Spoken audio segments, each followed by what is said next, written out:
All right, welcome back to another episode of Swing State Radio. I'm Kyle. And I'm Brian, and happy Election Day. Woo! Glad it's finally over. We finally made it.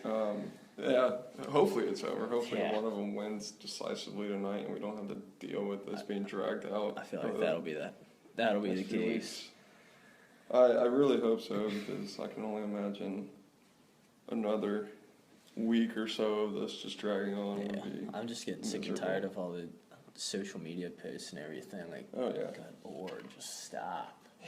I just hate people who post politics and stuff on social media and try to inform their view on other people. Like, nobody cares. Nobody's gonna agree with you. And that's maybe a topic for another time, is how social media has, honestly, in my opinion, made politics more divisive. Oh, definitely. Just because you have two different arguments, and you're not going to sway anybody when they're emotionally stuck in an argument.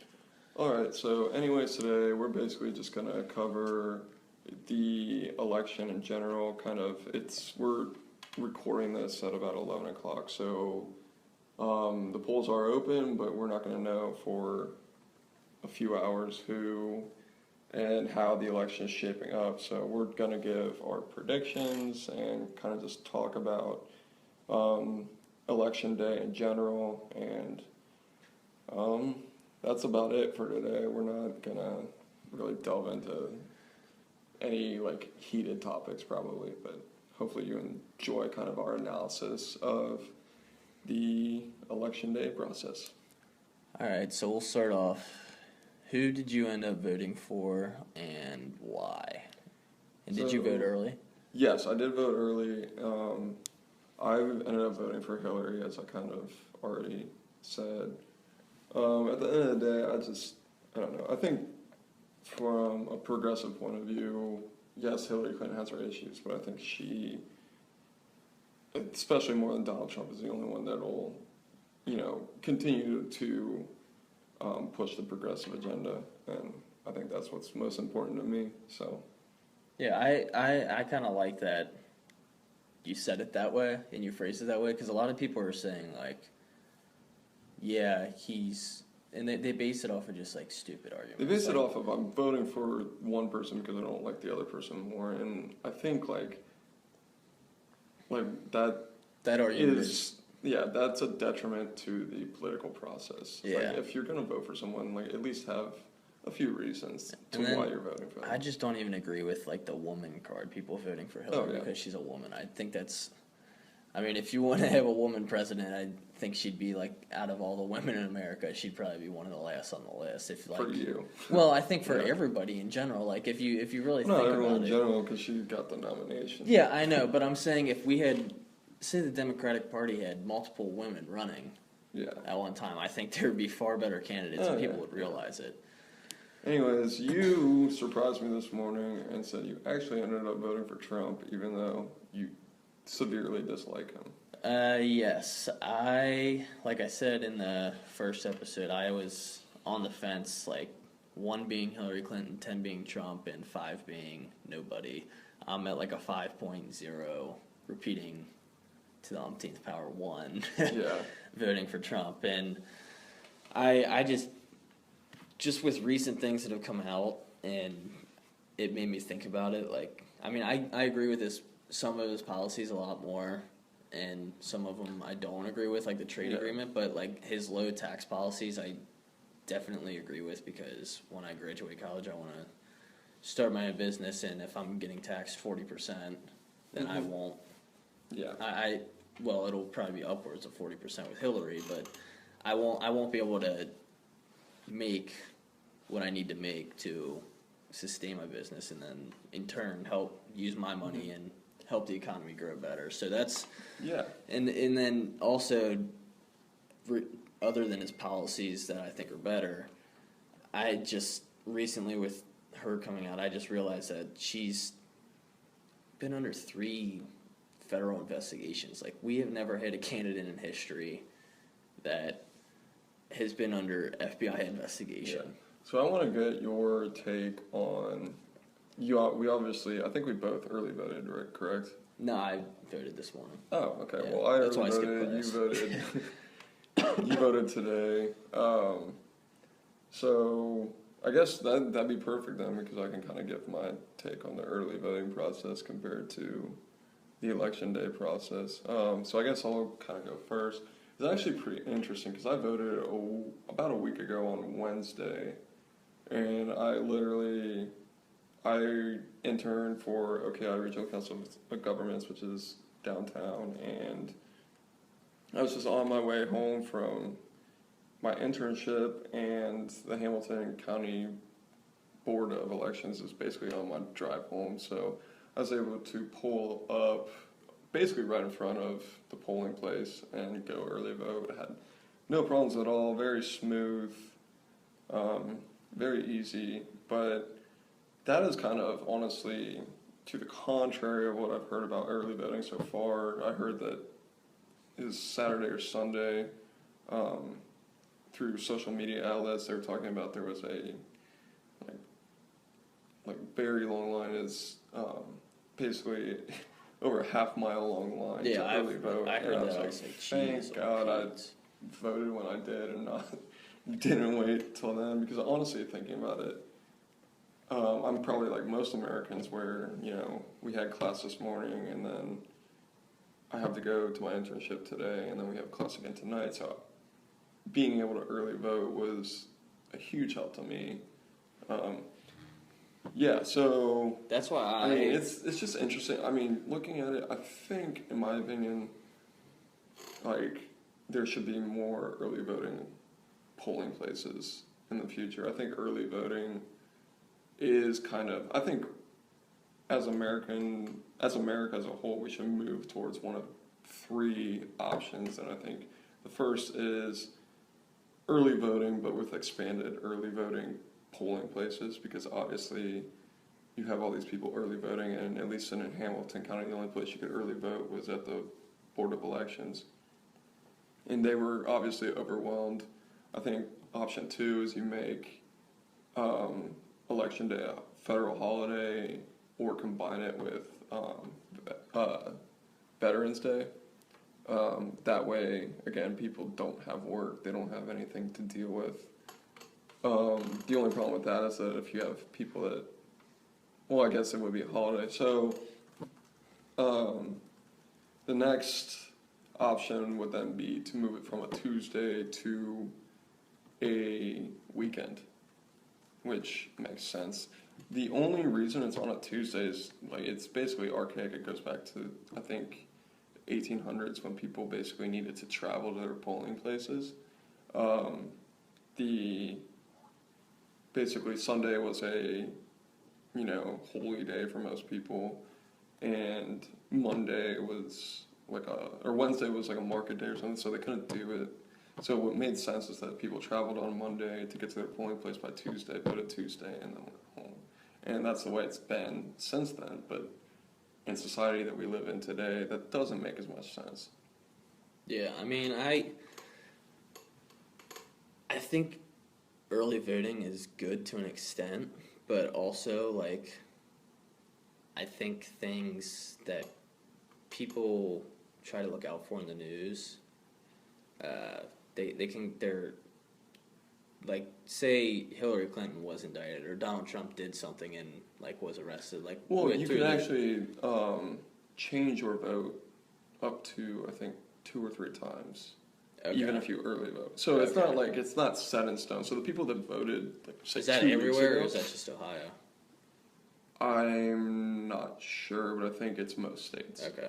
I think it's Ohio too. But then again, I need to go I know that exists, but I'm not 100% sure.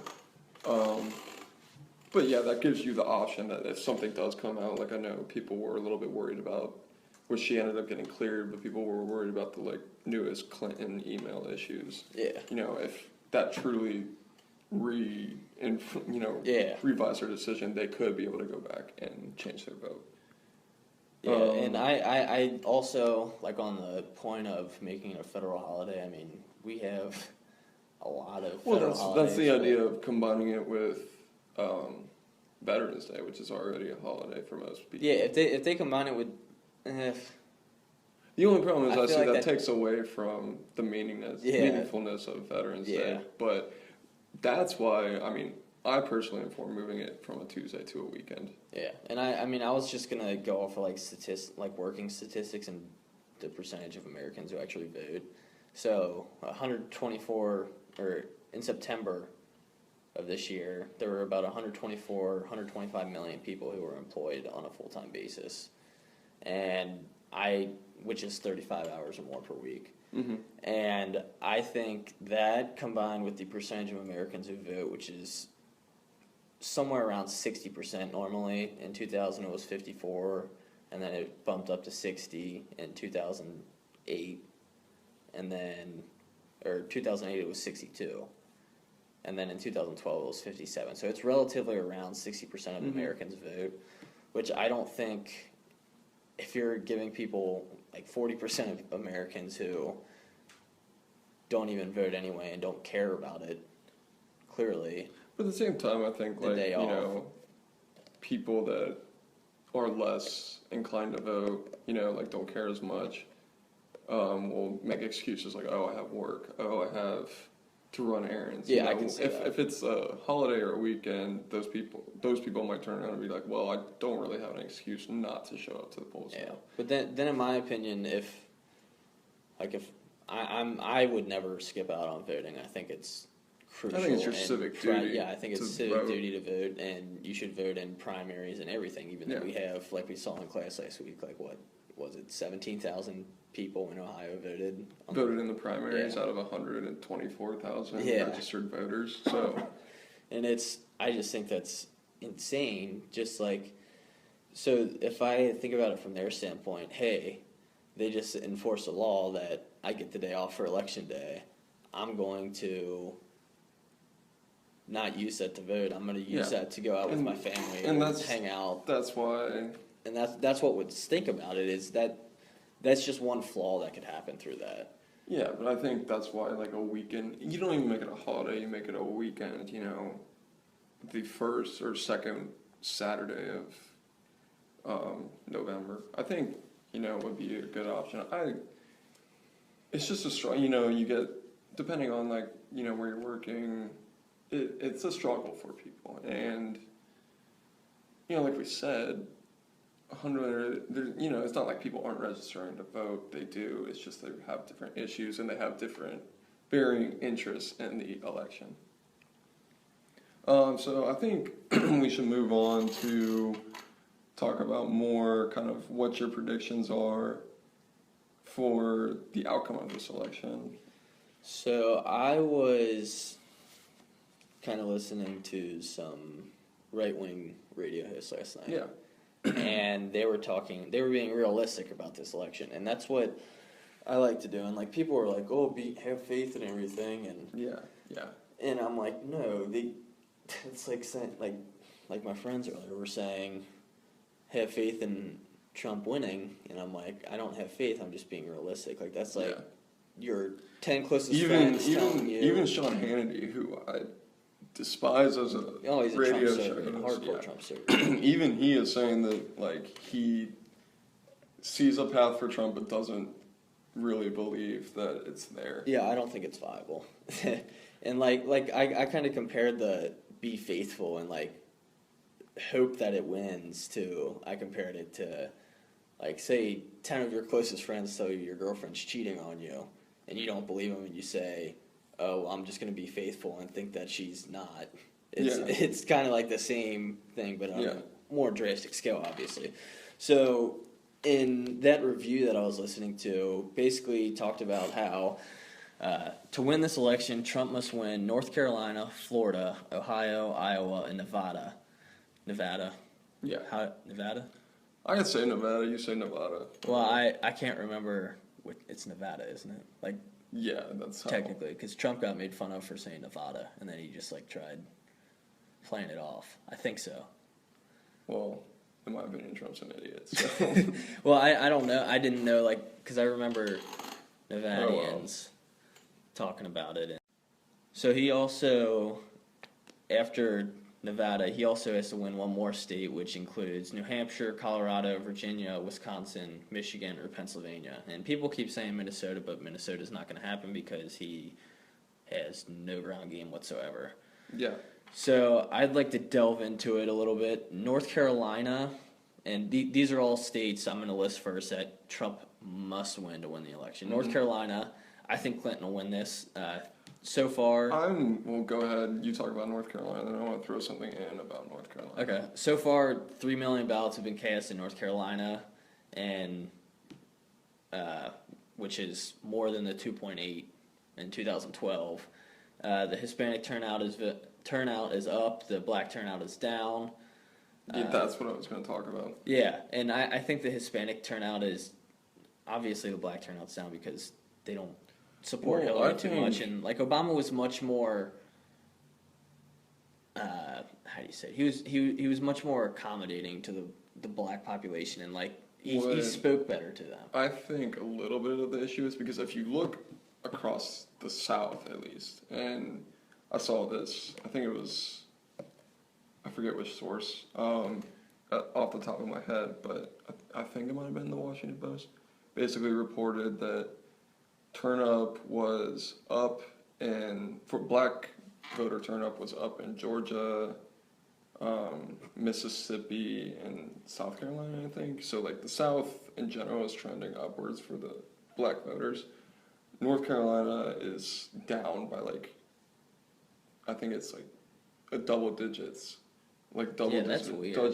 double digit percentage points. It's actually what I saw, and it's not a topic I really want to talk about today. It's a topic for another discussion, but I think it was actually Vox that was reporting this. They said because of the North Carolina voter registration restriction laws that were put in place, and some of them got overturned by the Supreme Court, but some of these are still in place, and it affects specifically black voters. And that's why you see these downturns in North Carolina so much. But again, that's how I view it, and that's why I'm worried about North Carolina actually going Trump. But I don't really, like, again, we can discuss that on a different day. I just wanted to throw that in there real quick.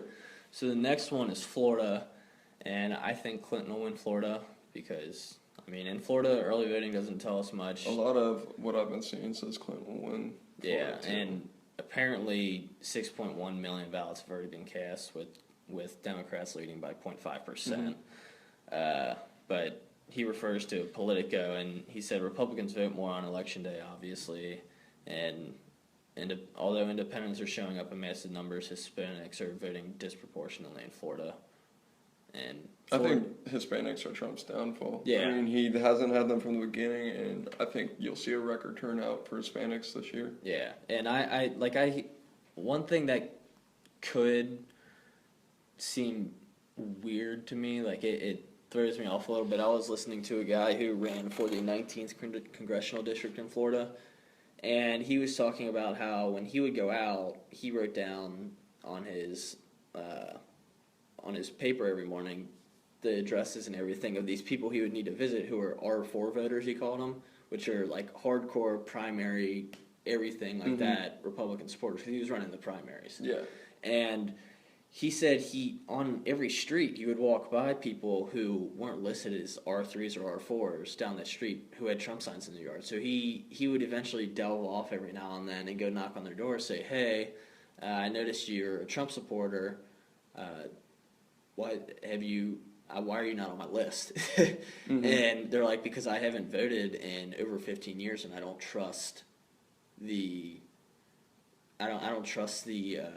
establishment, so I haven't voted and I don't trust the process. So this year I'm going to vote for Trump.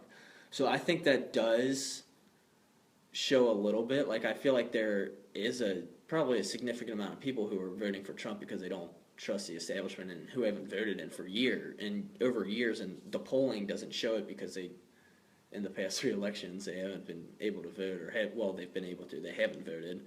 So I think that does have a little significant impact in Florida, but in the end, I still don't think that'll be big enough numbers to to win. I don't think it'll be like statewide or nationwide either. And I think the same could go for Hillary. People could be voting for her, like women could be voting for her who haven't voted originally. Women that normally, I think the biggest things are college-educated white women are voting disproportionately, like heavily for Clinton, which has not been the case. I think they voted for Romney like at a higher percentage than Obama, to give you like perspective on that one. So I think that you can't discount that. I think, well, yes, there's like this energetic base that you're seeing on like the Trump side. I don't think it's large enough to have the same impact that Obama had when he ran in 2008. Yeah. So I think that's goes against Trump. Oh yeah, and I hear people all the time saying like, Trump is the best, Trump's better than Romney, and I'm thinking to myself, yeah, he's gaining more votes, but if you look at like the data, Romney lost by like what, 4 points to Obama or something like that? I think in this, I don't want to give it away. I want to continue to kind of talk state by state, but my general election opinions are like just raw numbers of votes. I think Hillary will win by 4%. Yeah, and the same people who ran the poll or of Trump beating Hillary ran a poll of Trump beating Obama, and Obama won like 59-41. That's what I think the best like prediction of what will truly happen is just like statistical means is taking all these polls that you constantly see coming out and just taking the dead center average yeah. Of what these are saying. That's what most polls Real Clear consistent Politics does, and that's what I usually refer to for that. It seems to me that like it's fluctuated depending on what's happening, but at least consistently, Hillary has been up consistently about 4 percentage points. Yeah. And I think that's my prediction is that raw number of votes with disregarding the Electoral College, I think Hillary wins by 4% margin. Getting into the states, though, I still think that she pulls a handful. I think she pulls a handful of. She basically only needs to pull 1 or 2 battleground states to win. Yeah, like Florida and Ohio. Yeah. Like she does. So like I mean, that's the thing. If she pulls Florida, she wins. If she pulls Ohio, North Carolina, she wins. If I don't think it's 100. Yeah, I think she wins North Carolina. It'll be very close, but she still wins. So like, it's very, very like I think. So I'm looking at the Washington Post, and right now they have Hillary basically at 275, without Florida, North Carolina, New Hampshire, or Ohio. Yeah. So, like, for Trump to even win, he has to pull. I mean, that's like he has to pull Ohio, Florida, New Hampshire, Iowa, North Carolina, Iowa, Nevada. But yeah, and like so going on. So far from our perspective, we think Clinton's going to win Florida. Clinton's going to win North Carolina. Yeah, which Ohio, basically means she wins. I think this will be the first election, and I forget how many election cycles, but I know it's been a very, very long time. The winner doesn't win Ohio. Yes, I think Trump wins Ohio by a very slim margin, but like I said earlier, I think Hillary wins the general election. Yeah, 538, which is a betting site, estimates 65.2% chance that Trump wins Ohio, and they're saying it's mainly because Ohio is a heavy population of non-college educated white voters where Trump has a heavy electoral advantage, and especially because of Rust Belt and like, you know, how he's like, oh yeah, I'm going to tax all these companies who left you guys and stuff like that. And then Iowa, I think he's going to lead in Iowa. Yeah, they have. He's going to win Iowa. Most things have him up, I think, a few points, so between 3 and 5 percentage points. So I think Iowa's safely Trump. Yeah, so the last 10 polls with Iowa are Trump +7, Trump +3, Clinton +1, Trump +1, Trump +4, tie, Trump +6, Trump +8, Trump +5, and a tie. Yeah. So it's leaning Trump. And then Nevada, I think is going to be Clinton. He's being slaughtered right now in the early vote. Yeah. And which about 770,000 votes have been cast, which they presume is about 2/3 of the total vote. So it's Yeah, I just want to bring up something, and I think, you can say what you want about Clinton, but she has run a textbook campaign. yeah, and And that's what Trump hasn't done. He hasn't Yeah. had a ground game The whatsoever. ground game is, I think, the biggest underrated thing. I mean, you look at just speaking about, we obviously are located in Cincinnati, and just looking at Cincinnati, I think you've had, just alone, Clinton has brought Bernie here, herself here, her husband here, her daughter here, The Nation, which is a band, performed, John Legend performed here.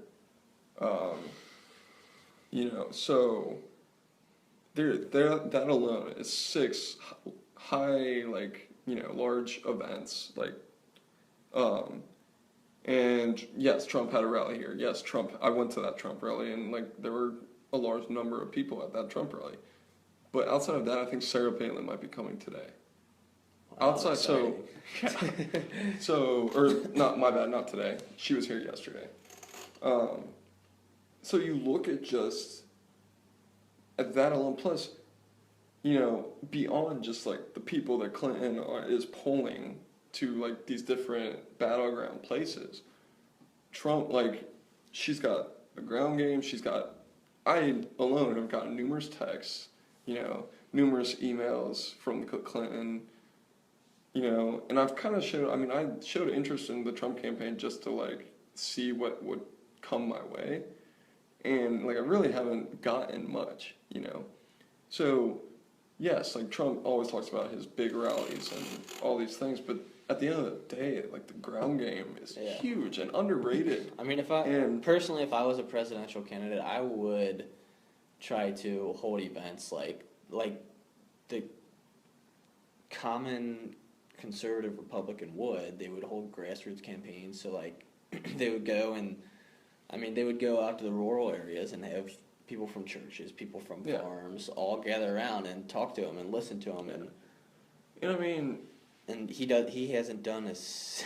He's just had the big events, and it's not I don't think that's helping. And he doesn't have people walking and knocking doors and everything like that either. Politico does this thing where they basically have insiders from each campaign kind of give their perceptions, and it normally goes how you think. With Republicans normally supporting being more, inclined to Trump. Obviously, vice versa for Clinton.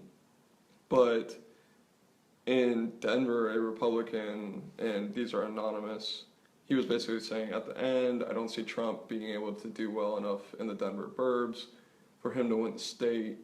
A Republican added, so this is a Republican speaking, it's telling that DCCC and Morgan Carroll's campaign, I'm assuming those are more local campaigns, has spent the final 3 weeks trying to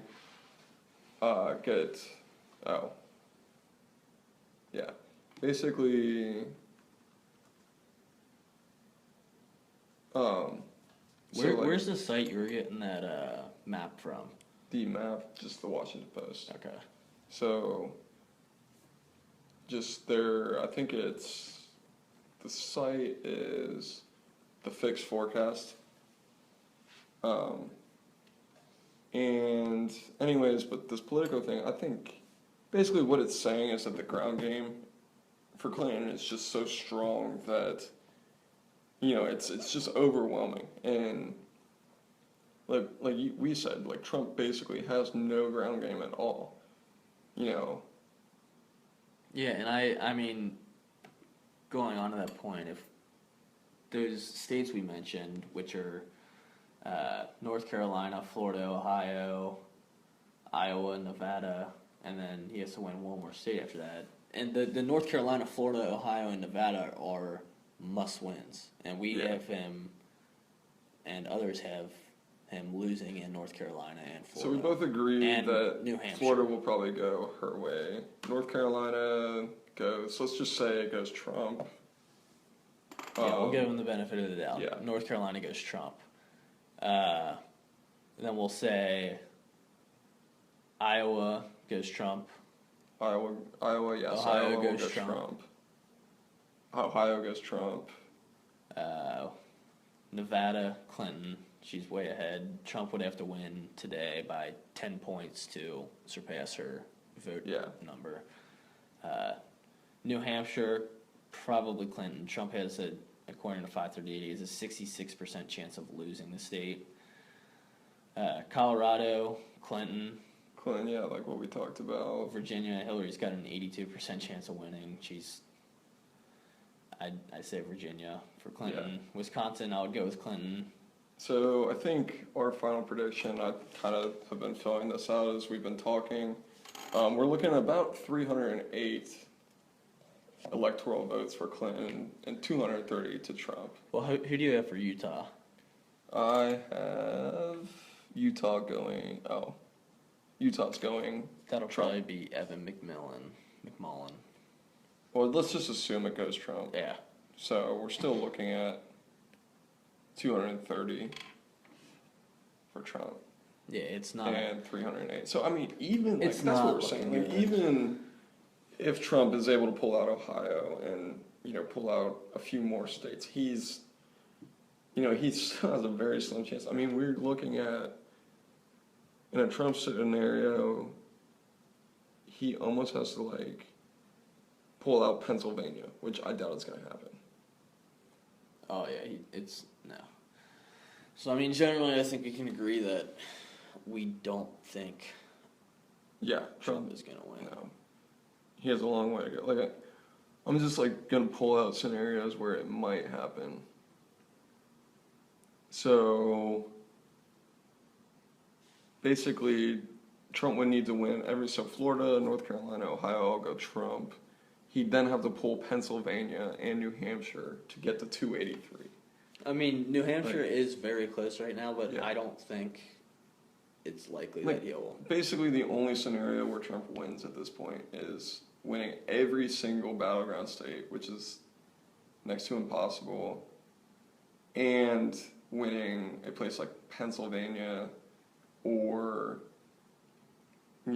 some other state like that, and it's increasingly unlikely that he's going to do that. Yeah. I mean, we'll have to wait and see, and we'll get back to you guys on this, and we'll have an episode on Thursday, is it? Yeah, I think so. Our next step here, I think we're basically going to wrap up this episode for Election Day.